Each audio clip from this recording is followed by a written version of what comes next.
નમસ્કાર દોસ્તો, સ્વાગત છે આપ સર્વનું તમારી પોતાની YouTube channel ocean coaching classes પર। મિત્રો, ધોરણ 9-10ની એકમ કસોટી 2025માં જે લેવાવાની છે તેની જાહેરાત આવી ચૂકી છે અને આપણી ચેનલ ઉપર ધોરણ 10ની જે એકમ કસોટી છે તેના દરેક વિષયના જે મોડલ પ્રશ્નપત્ર છે 25-25 ગુણના તે રેડી થઈ ચૂક્યા છે। તો જરૂરથી આ પ્રશ્નપત્રો અને આ પ્રશ્નપત્રના સોલ્યુશન મેળવી લેજો, કારણ કે દરેક શિક્ષક મિત્રોને પણ ઉપયોગી થશે વિદ્યાર્થીઓની પરીક્ષા લેવા માટે, અને વિદ્યાર્થીઓને પણ ઉપયોગી થશે। આ દરેક પ્રશ્નપત્ર જે છે તેનું સોલ્યુશન તમે કરશો તો સારામાં સારા ગુણ તમે પ્રાપ્ત કરી શકશો। તો દરેક વાલીઓ, વિદ્યાર્થીઓ અને શિક્ષક મિત્રોએ અવશ્ય આ પ્રશ્નપત્ર મેળવી લેવા। આ પ્રશ્નપત્ર જે છે તમને રેડી ટુ પ્રિન્ટ ફોર્મમાં મળશે, સીધી તમે ઝેરોક્સ કરાવી શકશો।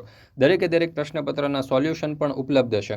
ત્યાર પછી એક મહત્વની વાત એ કે તમે તમારી શાળાના નામ સાથે પણ આ પ્રશ્નપત્ર જે છે તે મેળવી શકો છો, તો દરેકે અવશ્ય મેળવી લેવા। ચાલો તો શરૂ કરીએ આપણે એકમ કસોટી સપ્ટેમ્બર 2025 ધોરણ 10 વિષય છે વિજ્ઞાન। પ્રથમ સત્રાંત પર એટલે કે પ્રથમ પરીક્ષા માટેનો જેટલો પણ અભ્યાસક્રમ છે તે દરેક સંપૂર્ણ સિલેબસ જે છે તેમાંથી આપણે આ પ્રશ્નપત્ર તૈયાર કરેલું છે।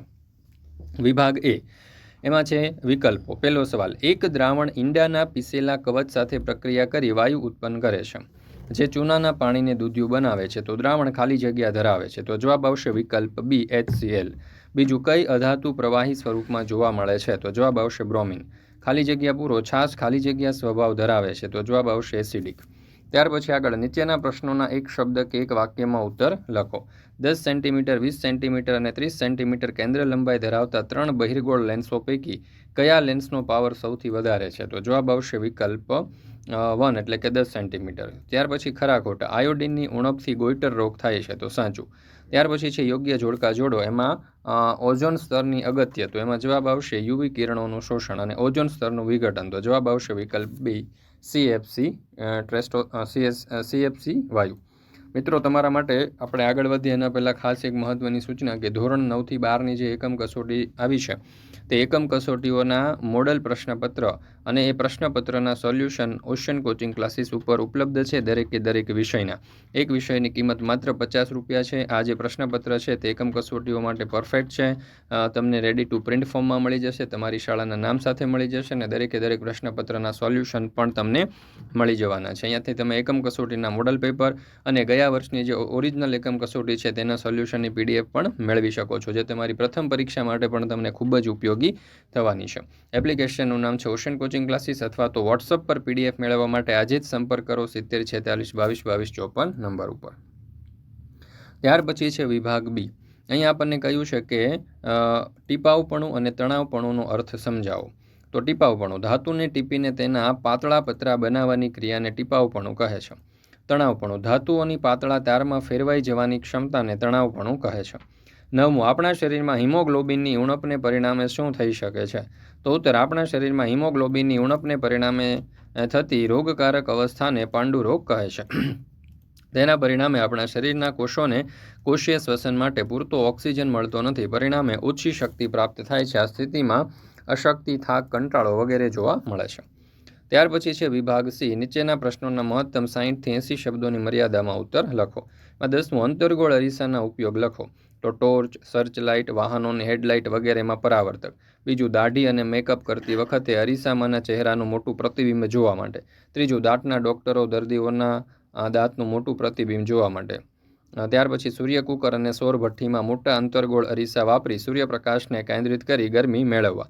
ડૉક્ટરના હેડ મિરર તરીકે દર્દીઓની આંખો, કાન, નાક અને ગળા જેવા ભાગોની તપાસ કરવા। રિફ્લેક્ટિંગ ટેલિસ્કોપમાં મોટા અંતરાળ અરીસા વાપરી અને સ્પષ્ટ પ્રતિબિંબ જોવા।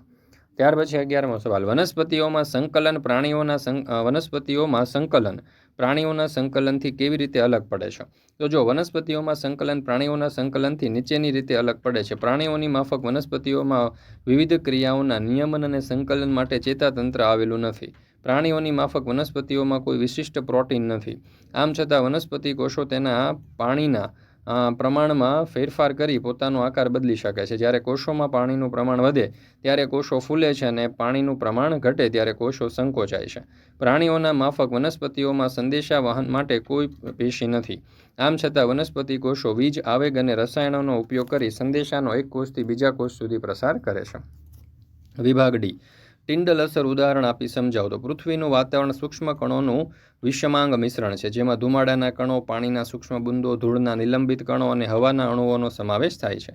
જ્યારે કોઈ પ્રકાશનું કિરણપુંજ આવા કલીલ કણોને અથડાય છે ત્યારે તે કિરણપુંજનો માર્ગ ડિફ્યુઝડ પરાવર્તનના કારણે દૃશ્યમાન બને છે. કલીલ કણો દ્વારા પ્રકાશના પ્રકિરણની ઘટના ટિન્ડલ અસરથી ઉદ્ભવે છે. અહીં આ કણો દ્વારા બધી જ દિશાઓમાં થતા પ્રકાશના વિખેરણ બાદ પ્રકાશનું જુદા જુદા કિરણો આપણા સુધી પહોંચે છે. ટિન્ડલ અસરના ઉદાહરણો. તો અહીંયા તમે જોઈ શકો છો કે ટિન્ડલ અસરની ઉદાહરણ પણ આપણે આપેલા છે. ત્યાર પછી છે 13મો સવાલ. પ્રયોગશાળામાં હાઇડ્રોજન વાયુ બનાવવાની રીતનું વર્ણન કરો. તો એક કસનળીમાં આશરે 5 ml મંદ સલ્ફ્યુરિક એસિડ લઈ તેમાં થોડા દાણાદાર ઝીંક નાખો.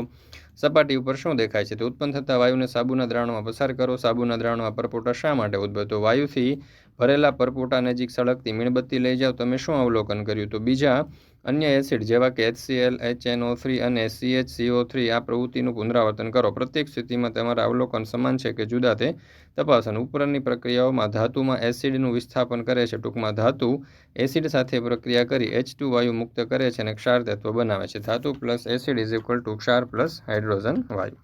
તો મિત્રો અહીંયા આપણે આ જે પ્રશ્નપત્ર જે છે વિજ્ઞાન વિષયનું એકમ કસોટી માટે આપણે અહીંયા પૂર્ણ કરીએ છીએ. ફરી મળીશું મિત્રો આપણે એક નવા વિષયના એકમ કસોટીના મોડેલ પ્રશ્નપત્રના સચોટ અને સંપૂર્ણ સોલ્યુશન સાથે. મિત્રો આ વિડીયો તમારા દોસ્તો, મિત્રો, સગા સંબંધી દરેક સુધી શેર કરી દેજો. વિડીયો પસંદ આવ્યો તો લાઇક કરવાનું અને તમારા મિત્રો સાથે શેર કરવાનું પણ ભૂલશો નહીં.